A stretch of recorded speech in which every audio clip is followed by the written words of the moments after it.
제가 얼마 전에 기적과도 같은 일이 있었는데 아내가 사연을 보내보라고 해서 몇 자 적어보겠습니다. 너무나도 좋은 인연이 된 그 사람들과의 인연이 계속해서 이어지기를 바라는 마음을 담아보겠습니다. 20대 후반, 막 사회 초년생이 된 저는 모든 것에 열정이 넘쳤고 모든 게 서툴렀습니다. 대학은 꼭 나오라는 부모님의 성화에 그닥 좋지 않은 대학교를 좋지 않은 성적으로 졸업했고 작은 회사에 입사를 했습니다. 종이컵이나 배달용기 같은 일회용품을 제작해서 납품하던 회사였는데 직원이 15명이 안 되었습니다. 저는 그 중에서도 영업팀의 막내였습니다.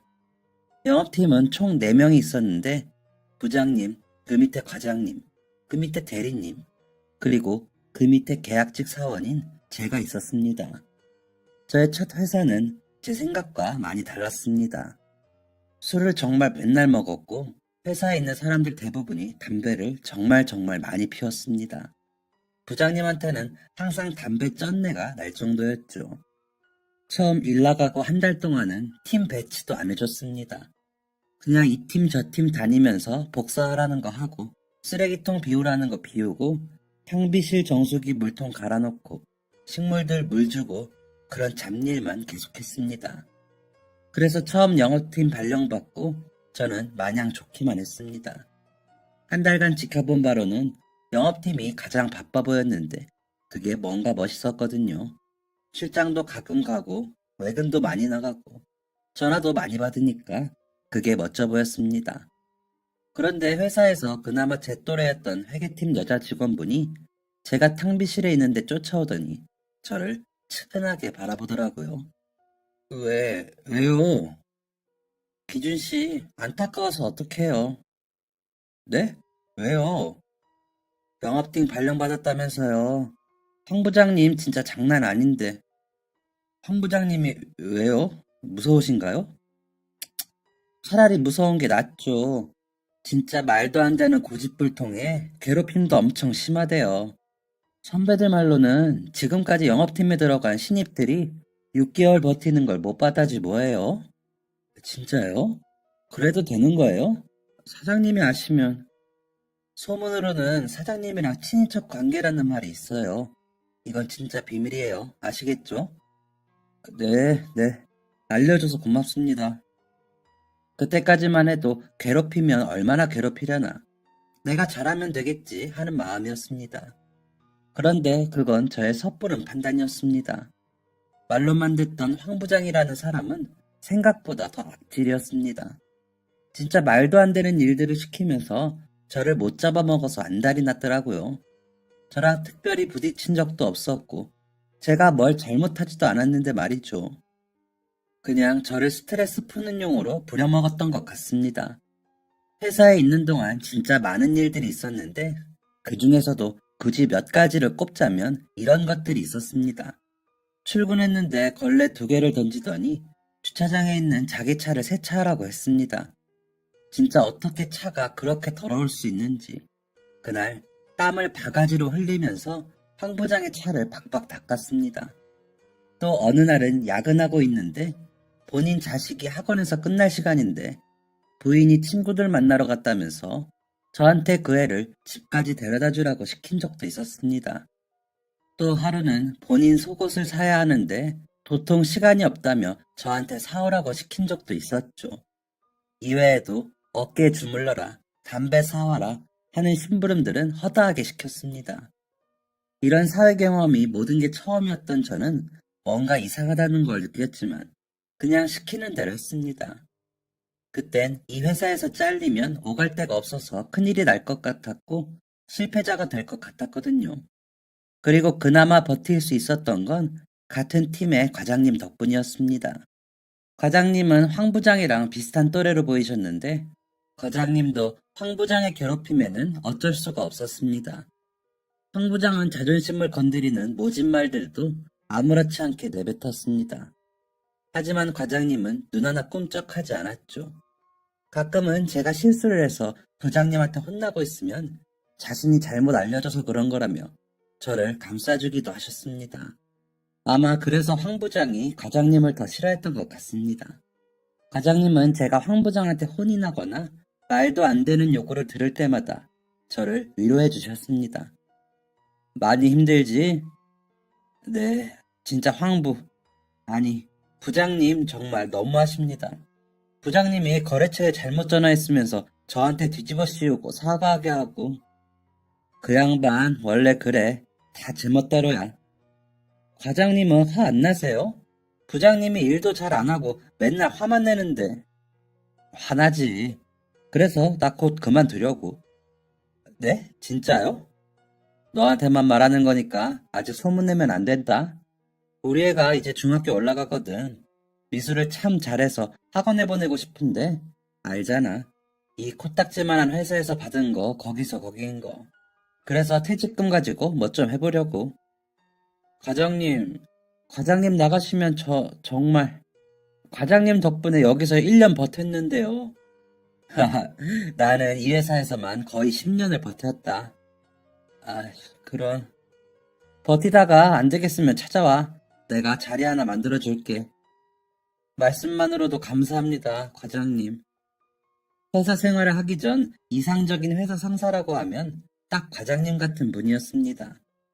인자한 웃음에 중후한 멋이 있는 그런 어른이었죠. 그랬던 과장님이 떠나신다니 아쉬운 마음이 컸습니다. 과장님은 그로부터 한 달 뒤에 정말 회사를 그만두셨습니다.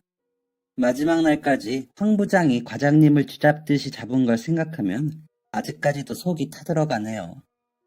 저는 계속 황 부장 밑에서 갈굼을 당하며 버티고 버텼습니다. 그러니 어느새 그 회사에 몸담근 지 3년이 되었더라고요. 매 순간 때려치고 싶은 마음은 굴뚝 같았지만 버틸 수밖에 없었습니다. 처음엔 사회 낙오자가 될까봐 버티던 직장이었는데 나중엔 그보다 더 중요한 일이 제게 생기게 되었죠. 바로 사랑하는 여자친구 때문이었습니다. 앞에서 말씀드린 회계팀 여자 직원 있죠. 그분과 인연이 좋게 닿아 만남을 이어가게 되었거든요. 황 부장 욕을 하면서 많이 가까워졌었죠. 그리고 제가 입사 3년차 되던 그 해에 결혼 이야기가 오가던 중이었고 부모님께 인사도 드리면서 본격적으로 상견례 날 잡고 웨딩 플래너 알아보고 있을 때였거든요. 그러기에 더욱 회사를 그만둘 수 없었고 버티는 것만이 답이라고 생각했던 거죠. 제 인생에서 많이 중요한 시점이었던 그때 정말 말도 안 되는 일이 일어나게 되었습니다. 이게 대체 어떻게 된 거야? 막 출근해서 업무 시작하려던 그때 사장님께서 사장실에서 나오며 소리를 지르시는 게 아니겠습니까?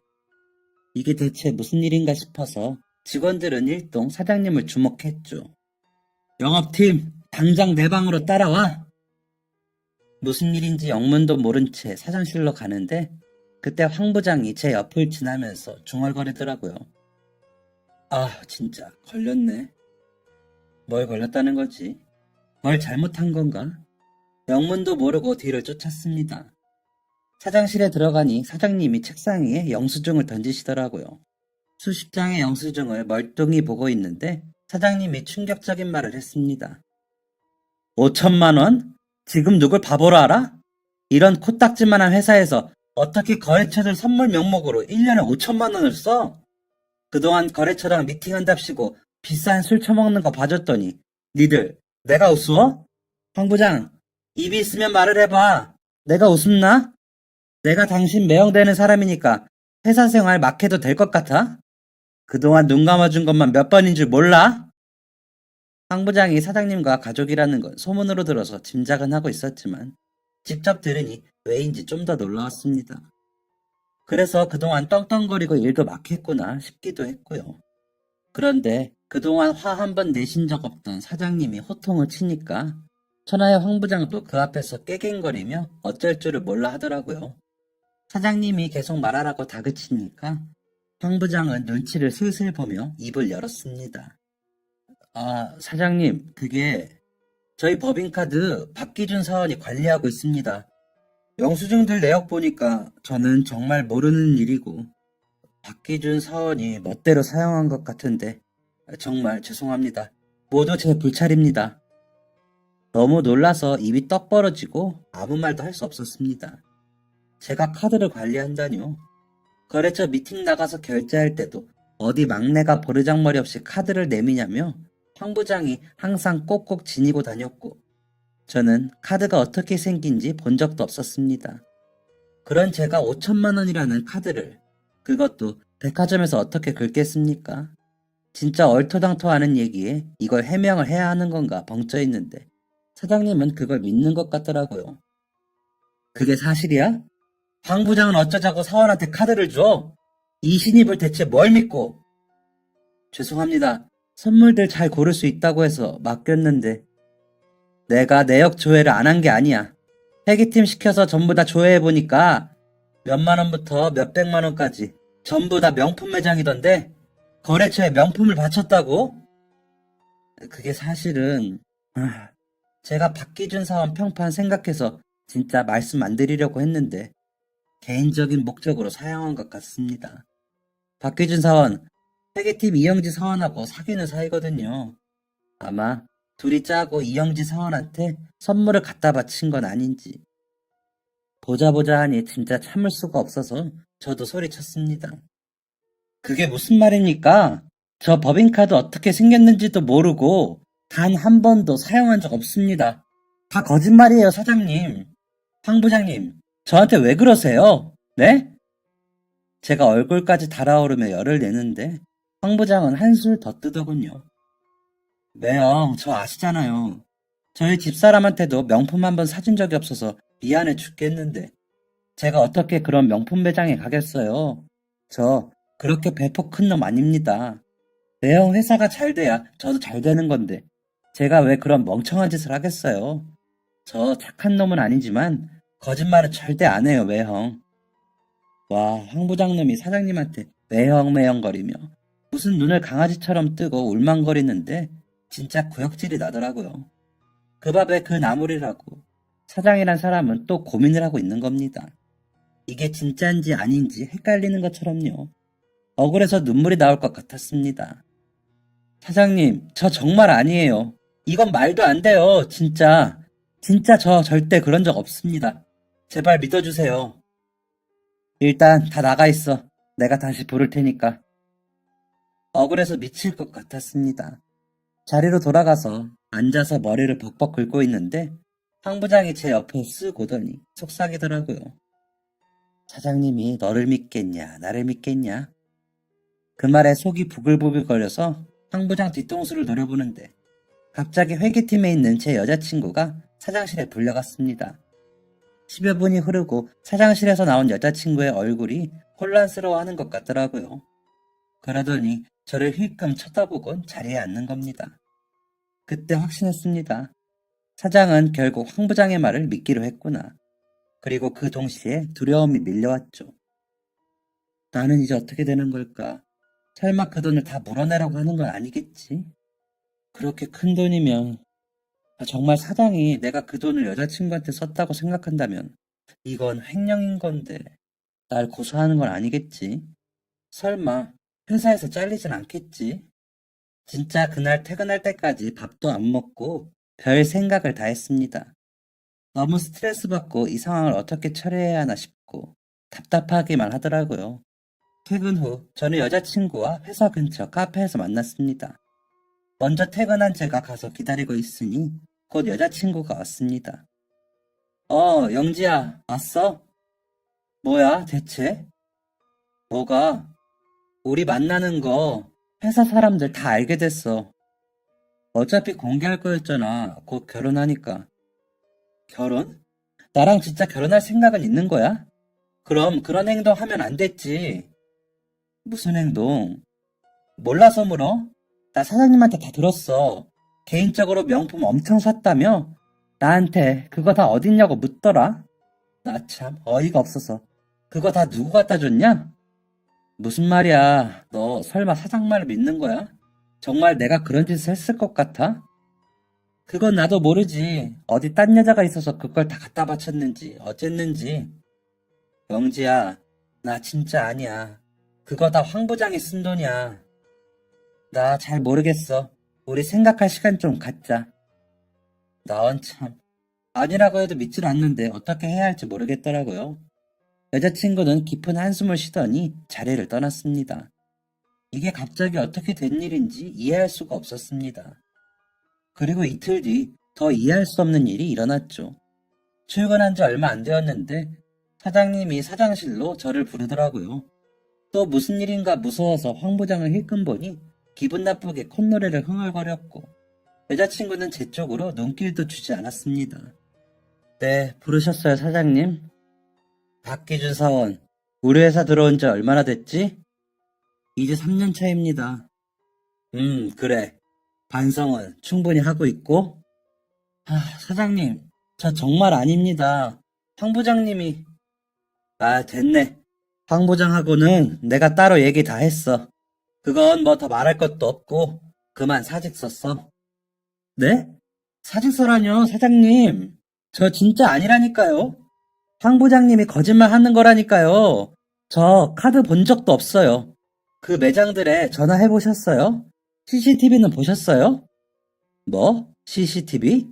내가 왜 이딴 일에 그런 수고를 해야 하나? 당신 같은 직원 하나 자르면 그만인데. 사장님, 이거 부당해고입니다. 전 억울해요. 뭐? 횡령죄로 고소 안 하는 걸 다행으로 여겨. 어디서 큰 소리야? 사장님, 저 진짜 아니라고요. 아니에요. 황 부장 저 인간이 명품 다 산 거라니까요. 황 부장은 절대 그럴 사람 아니야. 외형인 내가 잘 알아. 내 동생한테 명품도 못 사주는 월급쟁이가 어떻게 그런 일을 벌여? 너 당장 나가! 모두 저를 외면했습니다. 사장실에서 쫓겨나듯 나온 저는 진짜 더러워서 더는 못 있겠다 싶어 짐을 챙겼습니다. 모두 힐끔거리면서 눈치만 볼 뿐 아무도 제 편을 안 들어주더라고요. 여자친구도 마찬가지였습니다. 황 부장은 어느새 자리를 비우고 없었고요. 참을 수가 없었던 저는 황 부장이 주차장에 갔다는 대리님의 말에 짐을 챙겨 주차장으로 내려갔습니다. 황 부장이 자기 차 옆에서 깔깔거리며 통화를 하는데 참을 수가 없더라고요. 저는 가지고 있던 쓸모도 없는 짐들을 황 부장한테 와르르 쏟아버렸습니다. 너 뭐야 이 새끼야. 내가 뭘 그렇게 잘못했습니까? 내가 뭘 어떻게 했길래 못 잡아먹어서 안달이더니 내쫓기까지 해요? 그 돈 다 부장님이 쓰신 거잖아요. 뭐라는 거야? 증거 있어? 법인카드 부장님이 가지고 계시잖아요. 그게 증거 아니면 뭡니까? 야, 나 지금 기분 좋거든. 괜히 거슬리게 하지 말고 그냥 가라, 응? 못 갑니다. 내가 뭘 잘못했길래? 대체 뭘 잘못했는데 회사에서 잘려야 되냐고? 말해줘. 내가 널 싫어하는 이유? 이유 같은 게 있겠냐? 나는 그냥 너 생긴 게 마음에 안 들어. 네 목소리도 듣기 싫고. 황 부장은 피식 웃으면서 말하고는 뚜벅뚜벅 갈 길을 갔습니다. 그런 말은 태어나서 처음 들어봤습니다. 차라리 뭔가 콕 집어서 잘못한 일이 있다면 수긍이라도 할 텐데 이유 없이 싫다니 내가 그런 사람인가 싶으면서 갑자기 마음이 쿵 떨어지는 기분이더라고요. 집까지 어떻게 갔는지 모르겠습니다. 어머니가 왜 집에 왔냐고 하시더라고요. 회사에서 잘렸다고 하고 방에 들어갔는데 상황을 모르시는 어머니는 뭘 잘못한 거냐고 어떻게 했으면 잘 다니던 회사에서 잘리냐고 잔소리를 하셨습니다. 시간을 갖자던 여자친구는 그 이후로 연락이 없었습니다. 제가 연락을 해도 받지 않아서 회사 앞으로 찾아갔더니 저를 벌레 보듯이 보고 기겁을 하며 도망치더라고요. 그렇게 이별을 당했습니다. 회사 동료들도 가족들도 여자친구였던 사람도 아무도 저를 위로해주고 이해해주지 않았습니다. 사회에서 낙오자가 된 것 같아서 정말 우울증이 오는 것 같았습니다. 맨날 어머니의 잔소리를 들으면서 방에 틀어박혀서 술만 먹었습니다. 회사 막 잘리고 초반에는 일어서 보려고 나름 노력했었습니다. 그런데 면접 보러 가면 전에 다니던 회사에서 왜 나왔냐고 묻더라고요. 그때마다 할 말이 없었습니다. 그리고 보통 회사 새로 들어가면 전에 다니던 회사에 다 전화해본다고 하더군요. 무서웠습니다. 사장이 분명 횡령해서 내쫓았다 할 테니까요. 그리고 황 부장이 마지막에 주차장에서 했던 말도 자꾸 생각났습니다. 이유 없이 싫다니. 사람들한테 내가 그런 존재인 건가 하는 생각이 들면서 너무 우울하더라고요. 그래서 방에서 나가지 않았습니다. 그렇게 방구석에서만 보낸 시간이 무려 6개월이었습니다.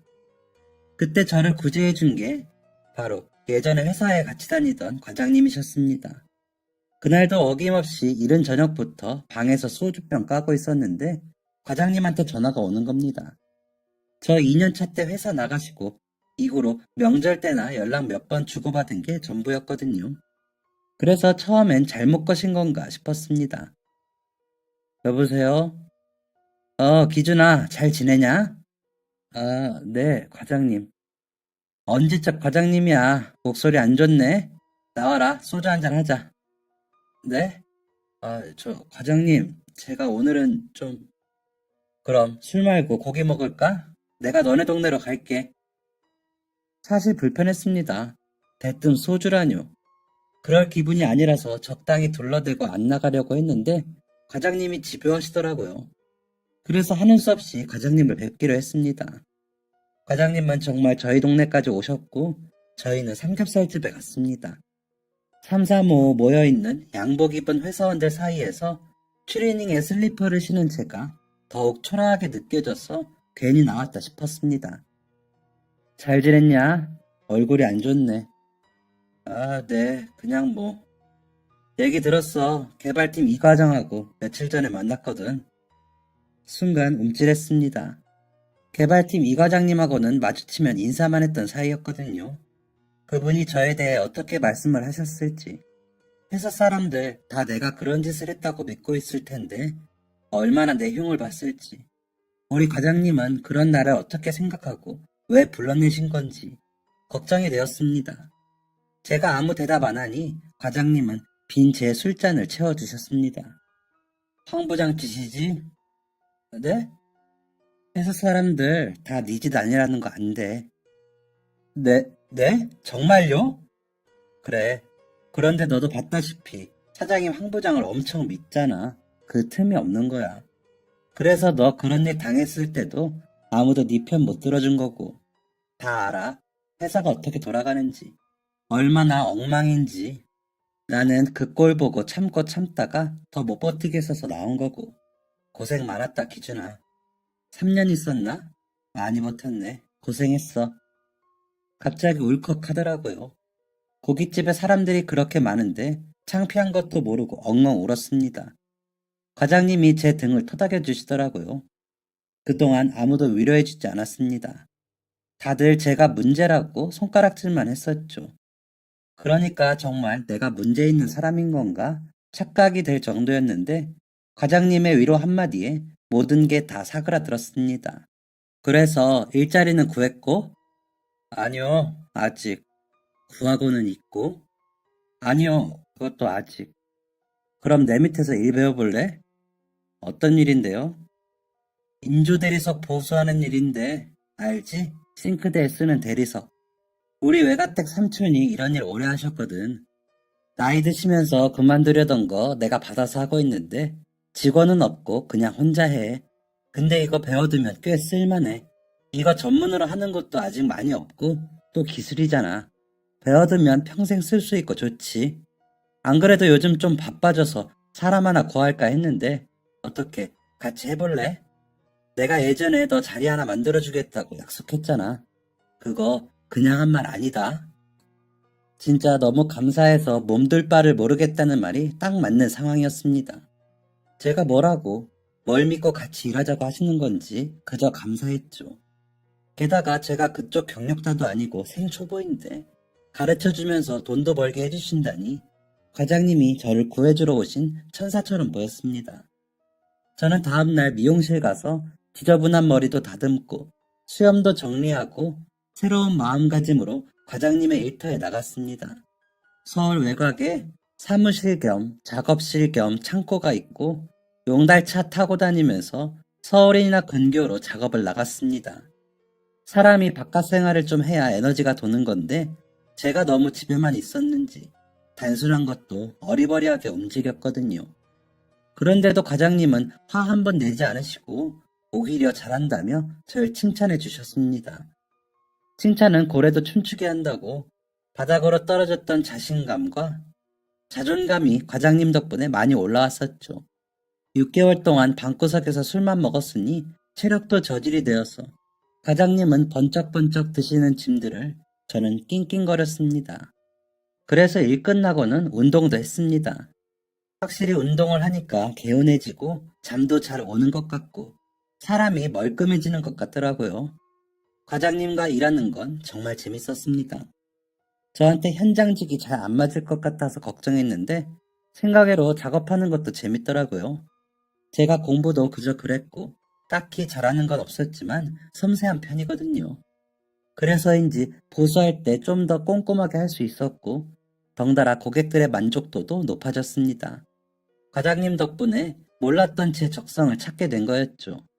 그렇게 과장님 밑에서 일 배우다가 좋은 여자 만나서 결혼도 했습니다. 사실 이전 이별이 너무 크게 다가왔던지라 새로운 사람을 만나는 게 조심스러웠거든요.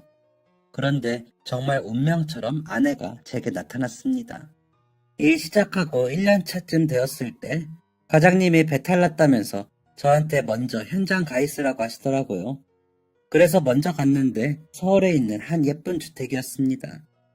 서울에 이런 집도 있구나 감탄하면서 들어갔는데 제 또래의 어여쁜 아가씨가 웃으면서 나오더라고요. 그게 바로 아내였습니다. 작은 마당의 나무들과 꽃들과 아내의 웃는 모습이 어우러지면서 그 장면이 너무 아름답더라고요. 그때 뭔가 느낌이 팍 왔습니다. 이 여자랑 결혼할 것 같다는 느낌이었죠. 과장님이 좀 늦으셔서 아내가 타주는 차 마시면서 이런저런 얘기를 했습니다. 그때 저는 아내한테 완전 반해버렸죠. 그래서 하루면 끝날 작업이었는데 제가 과장님한테 장비 안 챙겨왔다고 거짓말하고 이틀을 나갔습니다. 사실 장비가 제 차에 다 있었는데 아내를 한 번이라도 더 보고 싶었던 저의 거짓말이었죠. 이튿날이 되었는데 심장이 쫄깃하더라고요. 오늘이 작업 끝인데 어떻게 해야 하나 싶어서요. 심지어는 작업을 망쳐버릴까도 생각했습니다. 그런데 저희 과장님 눈치가 엄청 빠르시거든요. 작업 거의 끝나갈 때쯤에 저한테 그러시더라고요. 자네가 마무리하고 퇴근해. 네? 오늘 작업실 가서 할 거 있다고 하지 않으셨어요? 급한 것도 아니고 혼자 해도 충분해. 내일 보자고. 분명 급하니까 얼른 끝내고 가자고 아침에 하셨던 것 같은데 과장님은 슬그머니 자리를 비켜주셨습니다.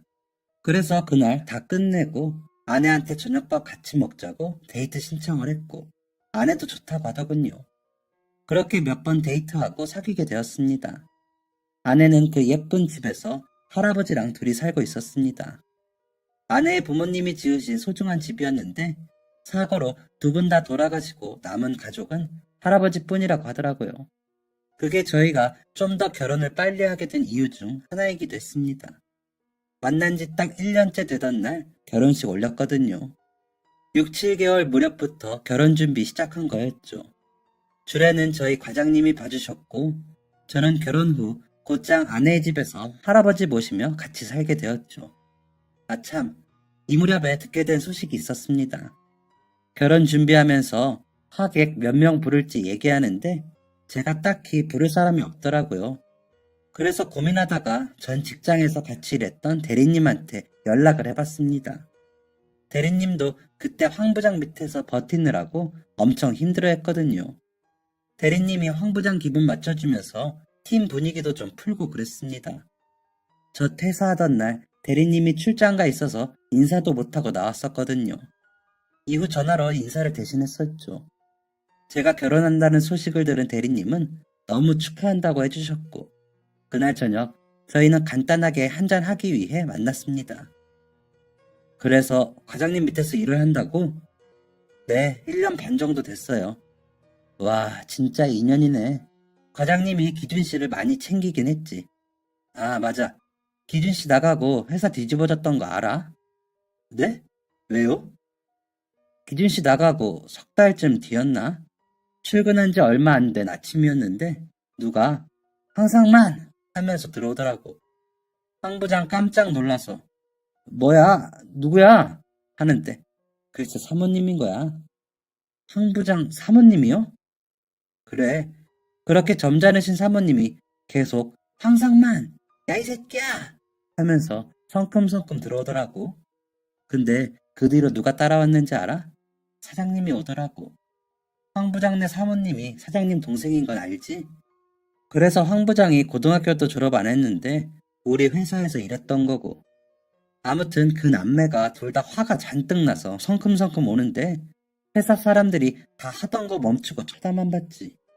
근데 황 부장이 그 사람들을 보더니 일어나서 어쩔 줄을 몰라 하더라고. 찔리는 게 있는 것처럼. 사모님이 황 부장한테 다가오더니 글쎄 냅다 머리채를 잡더라. 그러면서 하는 말이 황 부장이 불륜을 했다는 거야. 너 이 새끼 나한테는 립스틱 하나 사준 적 없으면서 그년한테는 명품을 있는 대로 갖다 바쳤냐고. 그것도 자기 오빠 돈인 법인카드로 그 지랄을 한 거냐고 하면서 얼마 없는 황 부장의 머리카락을 흔드는데 와, 내 속이 다 시원하더라. 나 사실 그 전부터 조금 눈치채고 있었거든. 맨날 회사에서 카톡하고 전화하는데 그걸 모를 수가 있어. 그래서 어떻게 되는데요? 어떻게 되긴 회사 잘리고 이혼당했지. 기준 씨만 억울하게 됐지 뭐. 아니에요. 차라리 잘 됐죠 뭐. 더러운 꼴 안 보고 나와서 과장님 덕에 자리도 잡았으니까요. 그래, 그래. 좋게 생각하자고. 나도 그때 자리에 있었다면 뭐라고 편 들어줬을 텐데 미안하게 됐지 뭐. 사실 그렇게 싫어했던 황 부장이 그런 꼴을 당했다는 얘기를 들었을 때 쌤통인 마음이 먼저 들 줄 알았는데 뭔가 썩 그렇진 않더라고요. 고작 그런 것 때문에 내가 잘린 건가 화도 좀 나고 또 한편으로는 과장님과 만나게 되어서 정말 다행이다 싶기도 했고요. 아무튼 그렇게 과장님 밑에서 5년 정도 일을 했습니다. 그 사이에 저는 결혼도 하고 아이도 낳고 돌잔치도 했죠. 물론 항상 과장님이 함께 하셨고요. 그러던 어느 날 과장님께서 좀 어두운 얼굴로 저를 부르셨습니다. 저 미안한데 일을 다음 달까지만 해야 할 것 같아. 네? 왜요? 무슨 일 있으세요? 그게 아내가 좀 아프다네. 네? 사모님이요? 왜요? 어디가 아프신데요? 암이라는데 심한 건 아니고 초기야, 초기. 수술하면 괜찮아진대. 근데 내가 그동안 일하느라 너무 우리 가족을 못 돌본 것 같더라고. 딸도 성인이고 곧 집 계약도 끝나서 전세금 빼서 공기 좋은 곳 가서 아내랑 둘이 살까 해.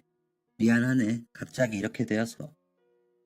아니에요. 사모님 건강이 우선이죠. 내가 뭐라도 해주고 가고 싶은데 내가 가진 것도 없고 이 건물도 내 것이 아니라 대신 이 안에 있는 기계들이랑 자재들 필요하면 다 가져가게. 내가 마지막으로 해줄 수 있는 게 이것뿐이네. 사실 혼란스럽지 않았다면 거짓말이었습니다. 저는 처자식이 있는 가장이었으니까요. 그때 제 딸이 3살이었거든요. 아내랑 어떻게 하면 좋을까 고민하다가 제가 그래도 이제 과장님 없이 혼자 이 일을 할 수 있는 정도가 되었으니 제가 한번 차려볼까 했습니다. 아내도 그렇게 하라고 했고 저는 일단 시작해보자는 마음으로 사업자 신청하고 창고 하나 얻었습니다. 그리고 과장님이 갖고 계시던 기계랑 대리석 자재들 전부 다 받게 되었죠. 사실 그 기계들도 수천만 원이었거든요. 그것만으로도 충분히 감사했는데 과장님이 계속 미안해 하시더라고요. 과장님은 사모님과 강원도로 떠나셨고 떠나시는 길 끝까지 배웅해드리면서 꼭 놀러가겠다고 연락도 자주 드린다고 약속을 했습니다. 그런데 또 마음처럼 되지가 않더라고요. 오픈한 지 얼마 안 되었는데도 의뢰가 많이 들어왔고 너무 바빠서 사업장 연지 1달 만에 직원까지 뽑아서 일을 했습니다. 가끔 전화로 안부를 여쭈었지만 나중엔 그마저도 뜸해지게 되더라고요. 그러다가 과장님 전화번호가 바뀌었는지 연락이 되지 않았고 그렇게 과장님과 연락이 끊기게 되었습니다. 그 후로 시간이 많이 흘렀고 바로 작년 겨울이었습니다. 경기권에 일이 잡혀서 용달 끌고 새벽같이 운전해서 가고 있었습니다. 차가 없을 시간이라 차들이 쌩쌩 달리고 있었죠. 저도 열심히 달렸고 신호에 걸려서 정지를 했습니다. 그때였습니다. 뒤에서 쾅 하더니 제 몸이 앞뒤로 들썩였습니다. 저 살면서 교통사고 단 한 번도 난 적이 없었거든요. 너무너무 놀라서 이게 무슨 경우인가 하고 나가봤습니다. 푸식 하는 소리가 차 뒤쪽에서 나서 가보니까 제 트럭 뒷부분이 찌그러져 있더라고요. 그런데 더 심각한 건 상대방 차였습니다. 앞 범퍼가 들릴 정도로 세게 받고 연기가 나는 것도 상대방 차더라고요. 제 차는 찌그러졌지만 운행은 할 수 있는 정도였고요. 얼른 보험사 부르고 있으니까 뒷차 운전자가 나오더라고요. 엄청 추운 겨울이었는데 운전석에서 내린 여자는 집에서나 입을 것처럼 생긴 얇은 긴팔 원피스를 하나 입고 차에서 내렸습니다. 머리도 헝클어져 있는 게 집에서 급하게 나온 건가 싶었죠. 그 여자는 손을 벌벌 떨면서 고개도 들지 못하고 있더라고요. 죄송합니다. 정말 죄송합니다. 정말 죄송해요. 제가 급해서 죄송합니다. 아, 네. 보험 불렀습니다. 괜찮아요. 보험 부르셨어요? 네? 아니요. 저 아직요. 아, 보험. 맞아, 보험. 핸드폰이 어디 있더라? 괜찮으세요? 네, 저희 딸이 너무 아파서 급하게 가고 있었거든요. 어떡하지? 저, 일단 보험사에 연락할게요. 죄송합니다. 잠시만요. 핸드폰이 차에. 여자는 계속 울먹이는 목소리로 횡설수설하며 손도 벌벌 떨고 있더라고요. 저는 일단 이 여자분을 안정시키는 게 우선이겠다 싶어서 여자분의 손목을 잡았습니다. 저기요, 운전자분, 저 보세요. 괜찮으신 거 맞아요? 보험사 제가 불러드릴게요. 기다려보세요. 제가 상대방 보험사 전화해서 불러주는데 여자분은 계속 울면서 차랑 차 안에 있는 아이를 번갈아 보며 불안해 하더라고요. 저도 전화 끊고 아이가 어떤 상태인가 보러 갔는데 아이가 엄청 작더라고요. 돌도 안 되어 보였습니다. 근데 애가 얼굴이 시뻘개서는 열이 펄펄 끓더라고요. 저기요, 애기 병원 가는 길이었어요? 네, 맞아요. 애기가 갑자기 밤부터 열이 나서 차가 이런 데 갈 수 있겠어요? 아, 그게 일단 애기 데리고 제 차 타세요. 여기 바로 응급실 있는 병원 있으니까 데려다 드릴게요. 보험사만 오면 바로 출발하게 얼른 타세요. 네, 네. 여자가 그제야 정신이 들었는지 애를 들쳐업고 제 차로 갔습니다. 곧바로 양쪽 보험사에서 사람이 왔고 저는 상황을 설명하고 급하게 상황 정리하고 차에 올라탔습니다. 여자는 부모님에게 전화해 상황을 알리는 듯 했습니다. 애기 괜찮아요? 얼른 갈 테니까 벨트 단단히 하세요. 감사합니다. 진짜 감사합니다. 남편이 출장 가서 저 혼자 애기랑 있었는데 갑자기 열이 나서 40도 되는 거 보고 제가 정신없이 나왔거든요. 사고 내서 정말 죄송하고 정말 감사합니다. 저도 딸이 있어요. 애 아프면 진짜 심장이 덜컹거리잖아요. 다 알아요. 차 사고야 보험사가 알아서 할 거고 지금은 애기 생각만 하세요. 네, 네, 감사합니다. 저희 셋은 곧 병원에 도착했습니다. 저는 정신이 없는 애기 엄마를 대신해서 애기를 안고 응급실로 달려갔습니다. 그런데 요즘 응급실 한번 가려면 코로나 검사 무조건 해야 하잖아요. 거기서 먼저 검사하고 기다려야 한다고 해서 기다리고 있었습니다. 무슨 아픈 사람이 그렇게 많은지 대기자가 엄청 많았고 한 1시간 대기하고서야 들어갈 수 있었습니다. 간호사가 열 재보더니 바로 의사 선생님 부르더라고요. 의사 선생님이 검사 좀 하시더니 폐렴인 것 같다고 수액 맞고 병실 나오면 바로 입원하자고 하시더라고요. 수액 맞는 것까지 보고서야 저도 애기 엄마도 한시름 놓을 수 있었습니다. 정말 감사합니다. 사례를 어떻게 해야 할지 연락처 알려주시면 제가 어떻게든 사례할게요. 정말 정말 감사합니다. 아이고, 사례는요, 무슨. 그런데 차가 그렇게 망가져서 어떡해요? 그러게요. 그래도 아이가 괜찮으니까 다행이죠 뭐. 여자는 제가 괜찮다는데도 응급실 출구까지 저를 바래다 주었습니다. 그때였습니다. 누군가 승희야 하면서 이쪽으로 뛰어오더라고요. 여자의 부모님으로 보였습니다. 그런데 마스크를 썼지만 여자의 부모님이 굉장히 낯이 익더라고요. 자세히 보니 과장님과 사모님이었습니다. 생각해보니 그 여자도 어디서 많이 본 것 같다 싶었거든요. 제가 과장님 따님을 고등학생 때만 봐서 알아채지 못했던 거죠. 과장님과 사모님은 저를 눈치채지 못하신 건지 두 분의 관심은 여자에게 쏠려 있었습니다. 다정이는 안에서 자고 있고 저는 잠깐 나왔어요. 오다가 사고가 나서 차를 못 쓰게 되었는데 이분이 도와주셨어요. 여자의 말에 과장님과 사모님이 그제야 제 쪽을 쳐다봤습니다. 그 동시에 눈이 동그래지셨죠. 아니, 기준아! 과장님, 이게 무슨 인연이에요? 저희들은 다 같이 놀랄 수밖에 없었습니다. 진짜 말 그대로 기막힌 인연이었으니까요.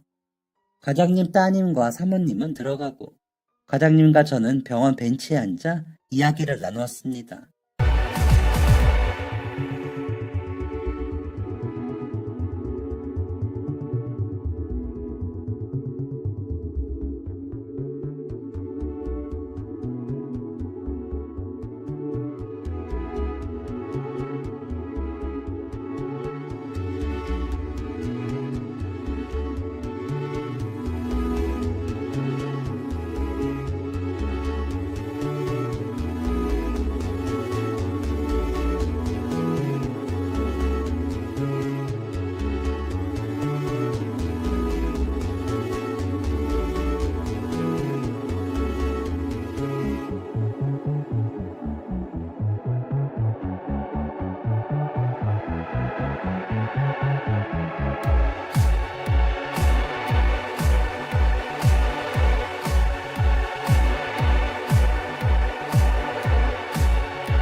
과장님은 강원도에서 사모님과 아주 잘 지내고 계신다고 하더라고요.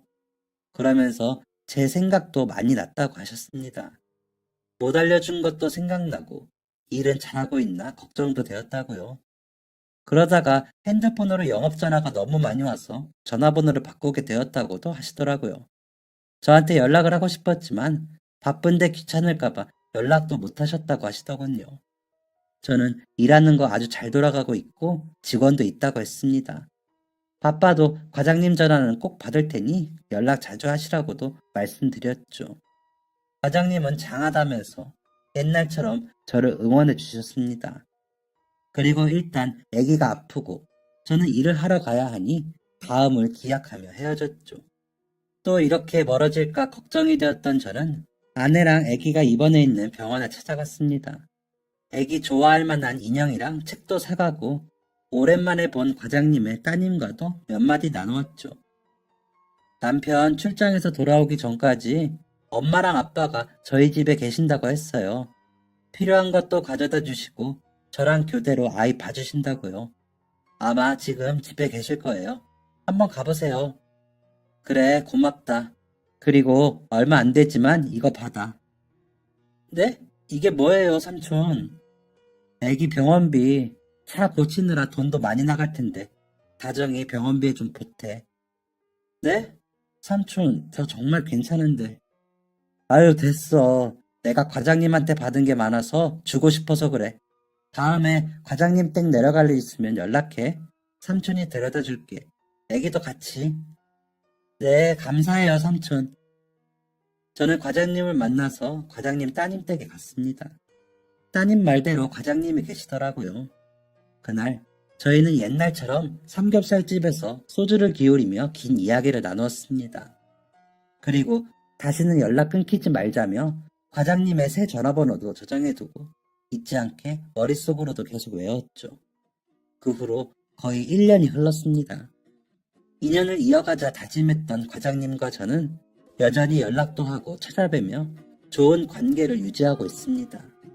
올해 초에 제가 병원에 데려다준 그 애기 돌잔치에도 다녀왔습니다. 그리고 얼마 전에 과장님 생신이었어서 저랑 아내랑 제 딸, 과장님 따님과 그 사위, 손녀딸까지 강원도로 총 출동해서 즐거운 시간을 보내고 왔습니다.